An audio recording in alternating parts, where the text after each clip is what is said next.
বিসমিল্লাহির রহমানির রহিম। সম্প্রতি কোটা বৈষম্য বিরোধী আন্দোলনে ফ্যাসিস্ট হাসিনার নির্দেশে পুলিশের এবং ছাত্রলীগের হামলায় শাহাদাত বরণ করি আমাদের যশোরের আমাদের দুই সুসন্তান, দুই মেধাবী শিক্ষার্থী, ঝিগরগাছা নিবাসী শহীদ ইমতিয়াজ আহমেদ জাবের এবং কেশবপুর নিবাসী শহীদ তৌহিদুল ইসলাম সহ এই আন্দোলনের শাহাদাত বরণকারী ভাইদের বিদেহী আত্মার মাগফিরাত কামনায় দোয়া এবং তাদের স্মরণে আজকের এই স্মরণ সভার সভাপতি, বাংলাদেশ জাতীয়তাবাদী ছাত্রদল যশোর জেলা শাখার বিপ্লবী সভাপতি বড় ভাই রাজিদুর রহমান সাগর, উপস্থিত আমাদের মাঝে উপস্থিত বিএনপির জাতীয় নির্বাহী কমিটির ভারপ্রাপ্ত সাংগঠনিক সম্পাদক, বিএনপি চেয়ারপারসনের ফরেন অ্যাডভাইজারি কমিটির বিশেষ সহকারী, আমাদের অভিভাবক, গণমানুষের নেতা জননেতা অরিন্দর ইসলাম অমিত, উপস্থিত যশোর জেলা বিএনপির যুগ্ম আহ্বায়ক জনাব দেলোয়ার হোসেন খান খোকন, উপস্থিত যশোর জেলা ছাত্র দলের সাধারণ সম্পাদক, আজকের এই আয়োজনের সঞ্চালক বড় ভাই কামরুজ্জামান বাপ্পি সহ উপস্থিত আমাদের দুই ভাইয়ের পিতামাতা এবং উপস্থিত বাংলাদেশ জাতীয়তাবাদী দল এবং অঙ্গ সহযোগী সংগঠনের বিভিন্ন স্তরের নেতৃবৃন্দ, সকলকে বাংলাদেশ জাতীয়তাবাদী ছাত্রদল যশোর জেলা শাখার পক্ষ থেকে সালাম জানাচ্ছি। আসলে শুভেচ্ছা জানাচ্ছি বলতে অভ্যস্ত ছিলাম। গত 17-18 বছর এই বক্তব্য শুরু করেছে এইভাবেই যে উপস্থিত নেতৃবৃন্দকে শুভেচ্ছা এবং অভিবাদন জানাচ্ছি।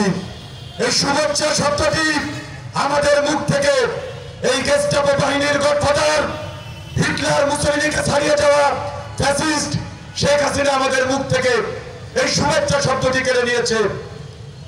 আমাদের যশোর জেলা বিএনপির অভিভাবক মাতৃতুল্য নেত্রী অধ্যাপিকা নার্গিস বেগমের জন্মদিন প্রতি বছর আমাদের তিনি মা আমরা ঘটা করে পালন করি। আমাদের মা নিষেধ করলেন, মায়ের সুযোগ্য সন্তান জননেতা অমিত নিষেধ করলেন যে তোমাদের এই আধিক্যতার দরকার নেই, এই ফুল মিষ্টি কেক দরকার নেই। শেখ হাসিনা আমাদেরকে এমন একটি জায়গায় দিয়ে গিয়েছে, রক্তের দাগ এখনো শুকায়নি, অতএব তোমাদের এই জন্মদিনের কর্মসূচি তোমরা বন্ধ রাখো। আগামীকাল আমার নেতা জননেতা অমিতের জন্মদিন, সেই একই কথা তিনি আমাদেরকে বারে বারে নিষেধ করেছেন। আমাদের জীবন থেকে এইভাবে উৎসব শুভেচ্ছা এই শব্দগুলো হারিয়ে দিয়েছে শেখ হাসিনা।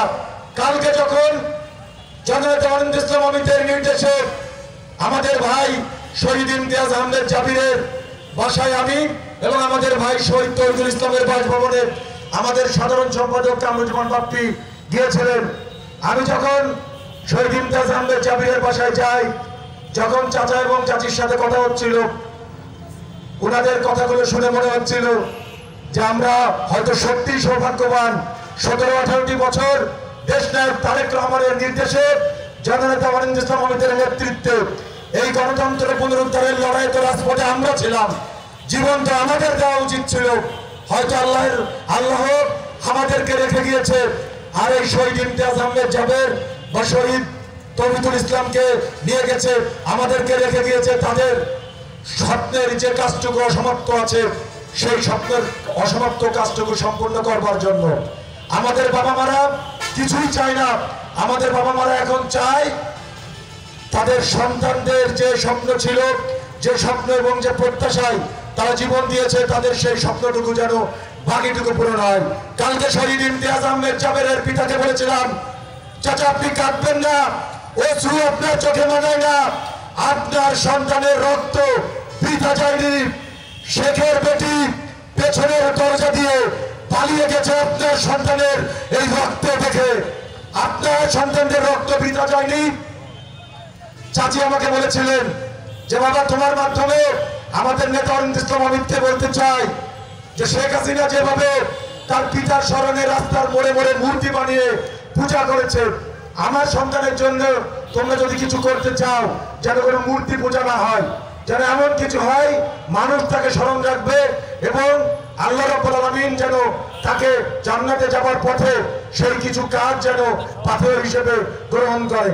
আমাদের নেতা আমাদের অভিভাবক জননেতা অরিন্দর ইসলাম অমিত এখানে উপস্থিত আছেন, আমি তাকে সাক্ষী রেখে আমাদের শহীদ ইমতিয়াজ আহমেদ জাবের এবং আমাদের শহীদ তৌহিদুল ইসলামের পরিবারকে বলতে চাই, ইনশাআল্লাহ মূর্তি পূজা নয়, আপনাদের সন্তানদের স্মরণে আমাদের নেতার তত্ত্বাবধানে দেশনায়ক তারেক রহমানের পক্ষ থেকে যশোরে অথবা আপনাদের এলাকায় এমন কোনো কিছু নিশ্চয়ই আমাদের নেতা নির্মাণ করবেন, তৈরি করবেন, এমন কোনো কাজ করবেন যেটার ফলে আমাদের ভাই জাবের এবং আমাদের ভাই তৌহিদুল ইসলাম তাদের নাম যুগ যুগ ধরে মানুষ সম্মান শ্রদ্ধার সঙ্গে যেন স্মরণ রাখতে পারে।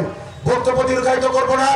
আমাদের নেতার কাছে এই পরিবারের হয়ে আমাদের দুই শহীদ ভাইয়ের পক্ষ নিয়ে ছাত্রদের একজন প্রতিনিধি হিসেবে, সাধারণ ছাত্রদের একজন নেতা বা একজন কর্মী বা একজন ভাই হিসেবে আমাদের নেতার কাছে শুধু একটি দাবি করতে চাই, আপনি দেশনায়ক তারেক রহমানের বিশ্বস্ত সিপাহসালার, আপনি দেশনায়ক তারেক রহমানের কাছে আমাদের এই আবদারটি পৌঁছে দেবেন যেন দৃষ্টান্তমূলক শাস্তি শেখ হাসিনা সহ তার প্রতিটি দোষরের এই বাংলার জমিনে নিশ্চিত হয় এবং আমার শহীদ ভাই শহীদ জাবের এবং শহীদ তৌহিদুল ইসলামের পিতামাতা সেই দৃষ্টান্তমূলক বিচার যেন খুব দ্রুততম সময়ের ভিতরে দেখে যেতে পারে।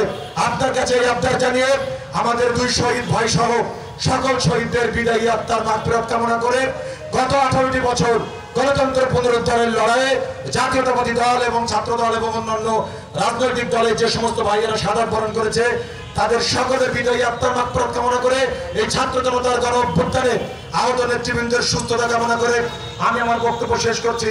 আল্লাহ হাফেজ। বাংলাদেশ জিন্দাবাদ। শহীদ রাষ্ট্রপতি জিয়াউর রহমান অমর হোক। দেশনেত্রী বেগম খালেদা জিয়া জিন্দাবাদ। মরহুম জননেতা তরিকুল ইসলাম অমর হোক। আগামী দিনের রাষ্ট্রনায়ক, তারুণ্যের অহংকার দেশনায়ক তারেক রহমান জিন্দাবাদ।